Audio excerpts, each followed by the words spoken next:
Family? No, I don't get to. Papa? I don't get to. Mama? I don't get to. Brother? I don't get to. Sister? I don't get. Friends? I don't even get the friends at all. Bonjour, j'ai raison. Bienvenue sur ma chaîne Jeune Afro-Audacieux. Je suis Kodjovi Joachim. Je suis économiste spécialisé en développement durable. Je suis passionné par l'entrepreneuriat et j'interviens dans le secteur agricole en Afrique. J'ai créé cette chaîne Jeune Afro-Audacieux pour partager avec ma communauté les spéculations agricoles que j'arrive à produire en Afrique tout en restant en France et aussi aider mes jeunes frères et jeunes sœurs dans leur procédure Campus France. Alors, je fais cette vidéo pour aider nos jeunes frères et jeunes sœurs à trouver du financement pour leur projet Campus France. Oui, Campus France est un projet pour lequel il faut un énorme financement. Alors, on sait que quand on vient d'un milieu modeste, ça peut être compliqué de trouver du financement. Et dans cette vidéo, je vais donner certaines pistes qui vont aider nos jeunes frères et jeunes sœurs à trouver du financement pour leur projet Campus France. Et si ce sont des thématiques qui vous intéressent, n'hésitez pas à vous abonner à cette chaîne Jeune Afro-Audacieux, à liker cette vidéo et à la partager autour de vous pour faire agrandir cette magnifique communauté. Alors les amis, pour avoir été dans la situation, je sais que après la phase des admissions, il y a beaucoup de jeunes qui ne dorment pas.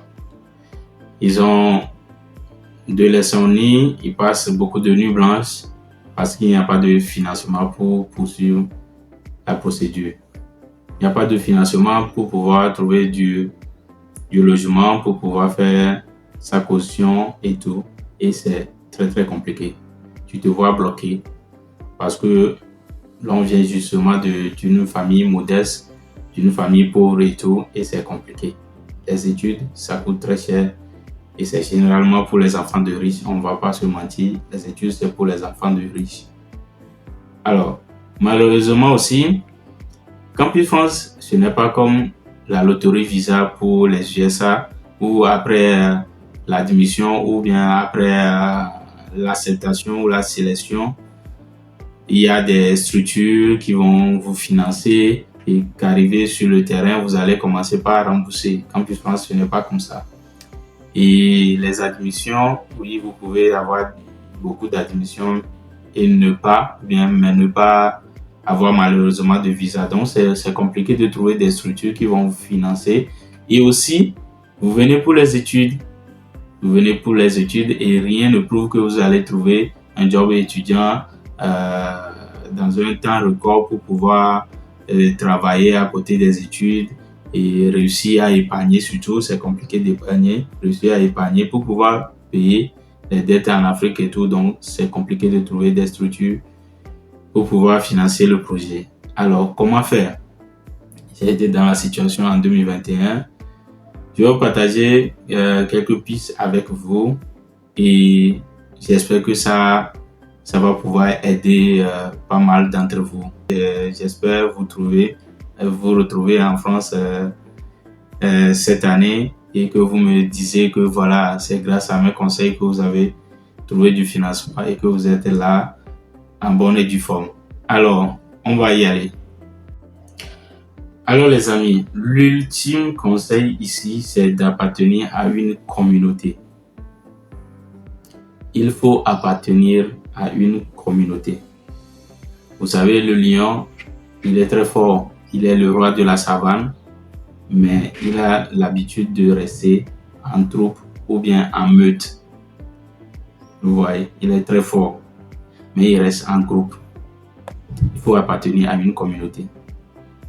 Actuellement, si tu n'as pas de réseau, rien ne bouge. Et pire encore, quand on vient d'un milieu pauvre ou qu'on vient d'une famille modeste, quand on n'appartient pas à une communauté, c'est compliqué. Il faut chercher à être dans une communauté.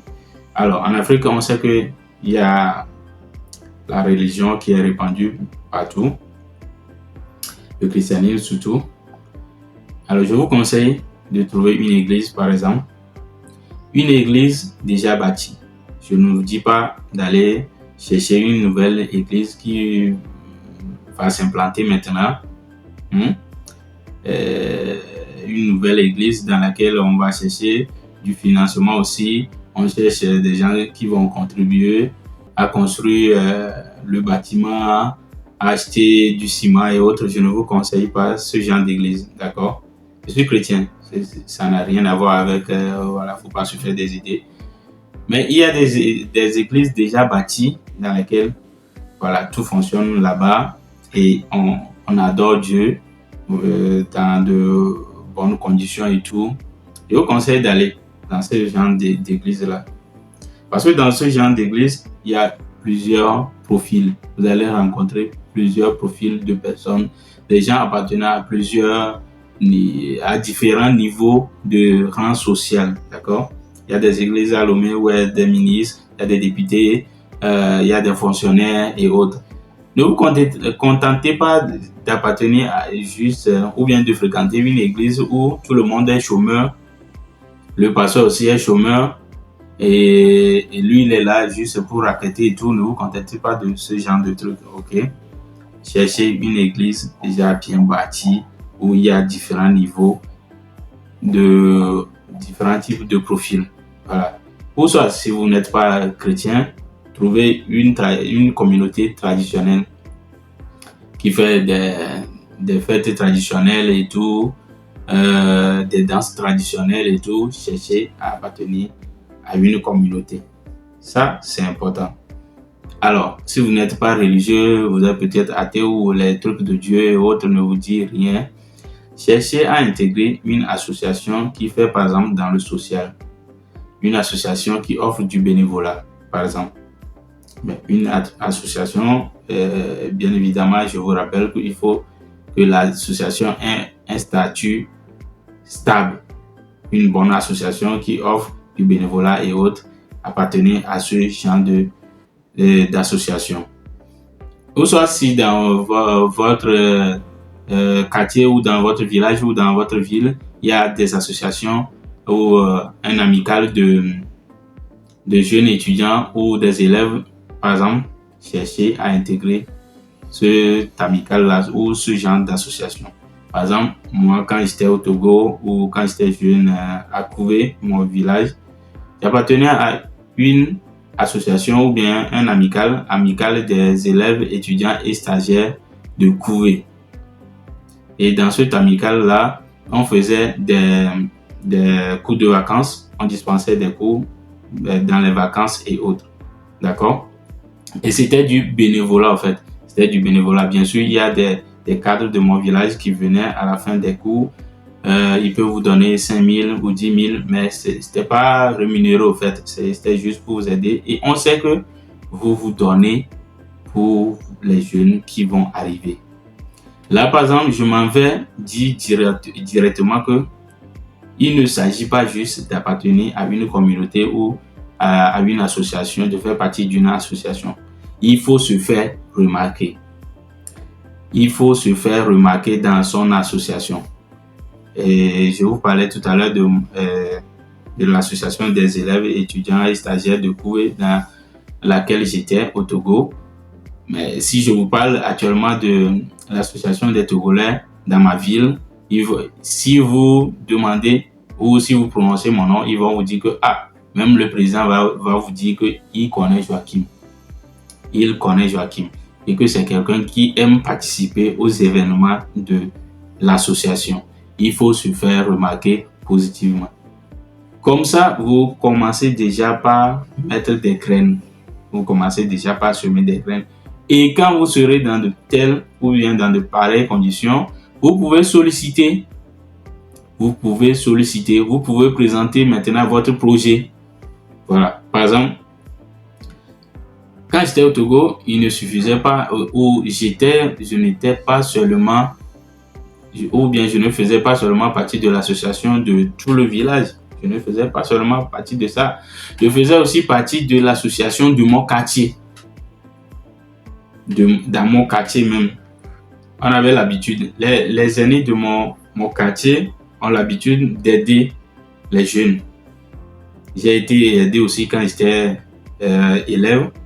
Et après mon bac et tout, moi aussi je venais pour aider nos jeunes qui vont arriver. Avant la rentrée, ils ont l'habitude d'acheter des cahiers ou des kits scolaires et dispenser. Et nous, on venait pour recenser les noms. Moi, je quittais Lomé pour aller à Couvé pour recenser les noms de nos jeunes frères, élèves encore et autres. Et après, on fait le compte rendu au cadre de mon quartier. Ils achètent les kits scolaires en fonction du nombre d'élèves qu'on a et tout. Et après, on revient pour donner ces cadeaux-là aux jeunes élèves qui vont commencer leur année. Vous voyez un peu, ça fait que même dans mon quartier, je me fais remarquer positivement. Dans mon village, je me fais remarquer positivement, ainsi de suite. Même à Lomé, je faisais partie d'une troupe théâtrale parce que je suis comédien aussi. Je fais de la comédie, je fais du théâtre. Je faisais partie d'une association. La vie communautaire, c'est très très important. Même arrivé en France ici, il ne faut pas rester un loup solitaire. Il faut chercher une communauté. Maintenant, supposons que vous faites partie d'une communauté, vous avez une association, vous faites partie d'une église ou d'un groupe traditionnel et autres. Et que vous faisiez depuis remarquer positivement. Maintenant que vous êtes dans cette situation, comment faire? Comment procéder pour avoir du financement? Comment demander de l'aide? Voilà. Je sais que nombreux d'entre vous, moi je ne vais pas m'exclure, je suis en train d'évoluer dans ce sens-là, mais peut-être que je n'ai pas encore atteint un niveau, mais je sais qu'on ne sait pas comment demander. On ne sait pas comment demander et avoir de l'aide. Par exemple, je suis ici, voilà, vous savez, quand on est en Occident, il y a des gens qui demandent de l'aide et tout. Il y a une connaissance qui m'a écrit un jour et cette personne dit elle a besoin que je l'aide. Voilà, c'est un homme, il a besoin que je l'aide. Je dis ok, dis-moi ce qu'il te faut. Il dit que voilà, il a besoin d'acheter une moto. Je dis tu as combien? Il dit non, il n'a rien. Vous voyez un peu. Tu ne peux pas avoir pour projet d'acheter une moto et tu me demandes de l'aide, mais toi, tu n'as rien. C'est compliqué. Moi, je peux pas acheter une moto pour te donner comme ça. Déjà que je ne l'ai pas budgétisé chez moi, quand toi, tu viens comme ça, je peux pas sortir l'argent de moto et t'acheter une moto comme ça. Vous voyez un peu. Mais si tu viens chez moi, tu me dis que la moto coûte 500 000 francs. Toi, tu as 350 000 francs. Tu cherches de l'aide. Là, je pourrais te donner 50 000. Je pourrais te donner 20 000. Je sais que bon, ça peut augmenter la voie que tu as déjà. On voit maintenant le niveau. Toi-même, tu t'es débrouillé. Vous voyez un peu. Maintenant, revenons à la situation de Campus France. Maintenant que tu as une admission et tu cherches du financement parce que c'est le niveau de demande de visa qui est compliqué. Voilà, pour avoir le visa, il te faut un logement et il te faut une caution. Voilà, ça coûte, c'est chiffré en millions. Tu ne peux pas aller chez quelqu'un et lui dire que tu as besoin de financement mais que toi tu n'as rien. C'est compliqué de t'aider dans cette situation. Moi, dans le temps, qu'est-ce que je faisais? Ou bien, qu'est-ce que j'ai fait? J'ai réussi à trouver côté logement. J'ai réussi à faire ma réservation d'hôtel. Maintenant que j'ai ça à côté, je cherche pour la caution maintenant. Je cherche maintenant pour la caution. C'est très simple en fait. Comment moi j'ai fait par exemple pour avoir du financement pour mon passeport? Moi j'ai fait mon passeport en ayant 0 francs moi-même. J'ai 0 francs. Comment j'ai fait? Je vous donne l'exemple. Après ma licence, tout ce que j'avais en tête, c'était de quitter. Et la base, c'est d'avoir un passeport. Mais je n'avais pas d'argent. Comment faire? J'ai des connaissances, j'ai de bonnes connaissances et je suis resté très amical ou bien je suis resté en contact avec mes anciens professeurs ou enseignants du lycée. Vous voyez un peu? Je me suis fait remarquer positivement sur les bancs au lycée, depuis collège même. Aujourd'hui, tu peux, si je te donne le nom d'un de mes anciens enseignants de cours primaire, tu peux aller demander c'est qui Kwadwo Joachim et on te dira qui je suis. Je me suis fait remarquer positivement des cours primaires. Voilà, depuis cours primaire. Maintenant, j'ai demandé à un de mes enseignants du lycée. Il lui a dit que voilà, je veux faire un passeport. Le passeport, ça coûte 30 000 francs. Mais j'ai seulement 15 000 francs. Et j'ai besoin de son aide. Est-ce qu'il peut m'aider? Je dis ok, à la fin du mois, je vais te trouver les 15 000 francs. À la fin du mois, et il me donne les 15 000 francs. Maintenant, j'ai 15 000 francs. Parce qu'à la base, j'ai juste menti que j'ai 15 000 francs. Et il m'a donné 15 000 francs. Maintenant, j'ai 15 000 francs. Je suis allé auprès d'un autre enseignant du lycée. Je lui ai dit que voilà, j'ai 15 000 francs. J'ai besoin qu'il m'aide pour le passeport. Et ok, fin du mois, je t'envoie ça. Lui, le deuxième enseignant, lui, il était déjà venu en France ici pour une thèse. Donc, il m'a dit, ok, à la fin du mois, je t'envoie ça. À la fin du mois, il m'a envoyé ça. J'ai réussi à avoir 30 000 francs en ne mettant rien dans ce projet de passeport. Moi-même, je n'ai rien mis. Et l'argent là, je suis parti faire vraiment le passeport avec l'argent. Parce qu'il ne faut pas mentir aussi. Vous allez mentir, après on vous donne de l'argent, vous faites de n'importe quoi, vous restez à Lomé, vous faites la pagaille et tout. Et après on ne vous voit pas en France, on connaît des gens aussi comme ça. J'ai réussi à avoir mon passeport en 10 jours. Je leur ai envoyé une photo comme quoi j'ai réussi à avoir le passeport pour lequel ils m'ont aidé. Vous voyez un peu? Donc si on revient maintenant côté financement de Campus France, il faut réussir toi-même à avoir quelque chose. Toi-même, avant d'aller chez une connaissance ou bien avant d'aller dans la communauté, dans l'église par exemple, pour aborder les dirigeants de l'église et leur faire part de ton souci et tout, il faut trouver quelque chose. Oui, tu viens d'un milieu pauvre. Oui, tu viens d'une famille pauvre. Mais aucune famille, ou bien généralement, au moins on a des terres. On a des terrains agricoles. Généralement, on a des terrains agricoles. Et il faut suppléer les parents d'aller vendre les terrains agricoles là. Vous avez l'argent. Vous trouvez du logement pour cet argent. Avec cet argent. Et avec les parents, vous allez demander du financement. Vous allez demander du financement. Et si vous-même, vous êtes une bonne personne, bien connue, vous allez avoir du financement facilement. Vous allez avoir du financement facilement. Et je vais encore donner un conseil qui peut concerner encore les gens qui sont déjà ici. Vous savez, les amis, il ne faut pas rester seulement entre petits groupes dans lesquels il y a juste un même profil. D'accord? Les gens, ils arrivent ici. Toi, tu arrives en première année de licence. Toutes tes connaissances sont en première année de licence. Tous tes amis sont en première année de licence ou au mieux deuxième année de licence. Il faut marcher avec les gens qui ont les mêmes objectifs, oui, mais aussi marcher avec les gens qui ont déjà réussi cet objectif-là, qui ont déjà atteint un niveau très très élevé. Si tu es étudiant par exemple, il faut avoir au moins une ou deux connaissances qui ont déjà changé de statut. Et quand tu as changé de statut, il faut avoir une ou deux connaissances qui ont déjà une famille ici.